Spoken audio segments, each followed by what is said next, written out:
తన మాటతో ప్రత్యర్థులను సైతం ఆకట్టుకునే సత్తా కలిగిన శ్రీకాకుళం జిల్లా సీనియర్ రాజకీయ నాయకుడు ధర్మాన ప్రసాదరావు ఇక ప్రత్యక్ష రాజకీయాల నుంచి వైదొలగాలని నిర్ణయించుకున్నట్టు తెలిసింది.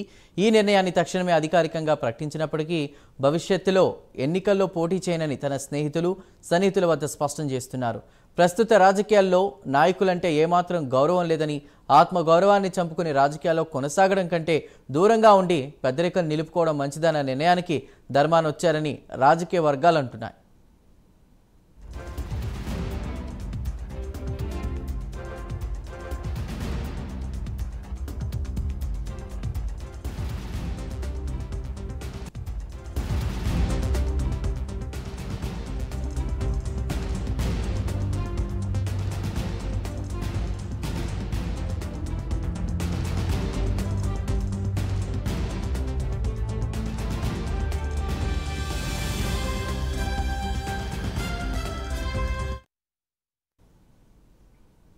వయసు రీత్యా ఎన్నికల్లో పోటీ చేయలేనని 2024 ఎన్నికల సమయంలోనే జగన్కు చెప్పారు.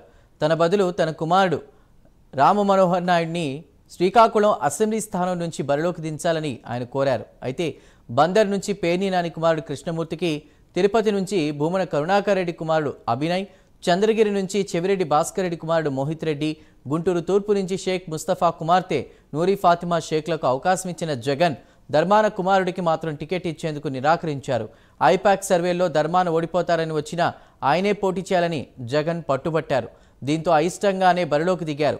52,000కు పైగా ఓట్ల తేడాతో తన రాజకీయ జీవితంలోనే ఘోరమైన పరాజయాన్ని ఆయన మూటకట్టుకున్నారు.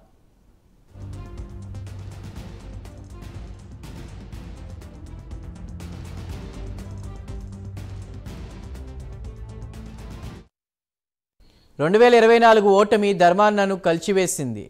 1989, 99లో నరసన్నపేట నుంచి 2004, 2009 ఎన్నికల్లో శ్రీకాకుళం నుంచి కాంగ్రెస్ తరపున విజయం సాధించిన ఆయన నేదురుమల్లి జనార్దన్ రెడ్డి, కోట్ల విజయభాస్కర్ రెడ్డి, వైఎస్ రాజశేఖర రెడ్డి, రోసయ్య, కిరణ్ కుమార్ రెడ్డి క్యాబినెట్లలో పలు కీలక శాఖలు నిర్వర్తించారు. వైసీపీ నుంచి 2014 ఎన్నికల్లో ఓడిపోయిన 2019లో గెలిచారు. జగన్ క్యాబినెట్లో రెవెన్యూ మంత్రిగా గాను పనిచేశారు. ఇక జగన్ తీరు తన మనస్తత్వానికి సరిపోనందునే ప్రత్యక్ష రాజకీయాలకు దూరంగా ఉండాలని ఆయన భావిస్తున్నారని సన్నిహితులు చెబుతున్నారు.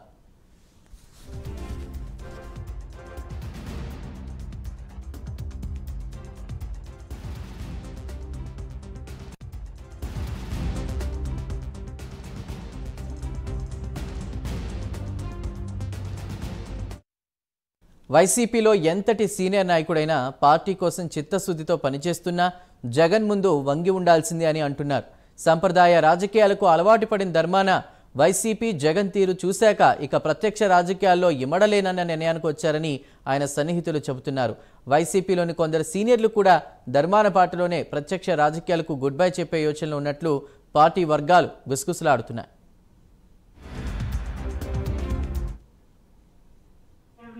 నిజాయితీగా ఉన్నానని చెప్పుకునేది గొప్ప కాకపోవచ్చు, కానీ ప్రతినిధి అన్నటికి నిజాయితీ ఉండాలి, అవినీతికి దూరంగా ఉండాలి. ఒకరి ఆస్తి కోసం కకృతిపడే పని, అయాచితంగా దొబ్బేటువంటి పని ఇట్లాంటివి అతను చేయకూడదు, ఎవడు చేస్తే చేయనివ్వకూడదు. ఇది ఒకటి నేను పాటిస్తాను. 3, ఈ ప్రాంతానికి నేను అభివృద్ధి చేయకపోతే ఎవడు చేస్తాడు? ఇంకెవడైనా చేస్తాడు? ఇక్కడ ఏం చేయలేదు నేను. ఏమి మంచి నీరు గురించి చెప్పాడు, హాస్పిటల్ గురించి చెప్పారు, యూనివర్సిటీ తెచ్చాను. ఇంకొకరు ఎవరో ఏదైనా చేసినారేమో చెప్పమనండి. ఈ పట్టణం మొత్తం కిక్కిరిసి చిన్న దీంట్లో ఉంటే అన్నీ మీ అందరూ కోరిన రోడ్లన్నీ విస్తరించి చేస్తారు. తర్వాత చూపించమని ఎక్కడైనా ఒకటి విస్తరణ జరిగిందేమో, చేయగలరేమో, చేయమని ఎవరికైనా. ఎవడితో మాట్లాడుతుంటాడు, ఎవరికి ఏది ఇది లేకపోతే వాడు ఒక కౌంట్ వేసి నేను తెలుగుదేశం పార్టీ అని ఏడు చేస్తాను. తెలుగుదేశం పార్టీ గెలిచి ఎటు చేసి చెయ్యి, నువ్వు కష్టం వస్తే నువ్వు చేయించి ఒకటి చెప్తాను చూద్దాం. కడప నుంచి ఎవడో వచ్చి చెప్పాడు, నేను అది సుబ్బారెడ్డిను ఈ భూమి దొబ్బేస్తాము మాకు వచ్చేస్తాడు. నీవు ఎవడిని ఇక్కడ రమ్మన్నాడు? శ్రీకాకుళం పెట్టి నీ అబ్బగారు సొమ్ము అనుకున్నావు.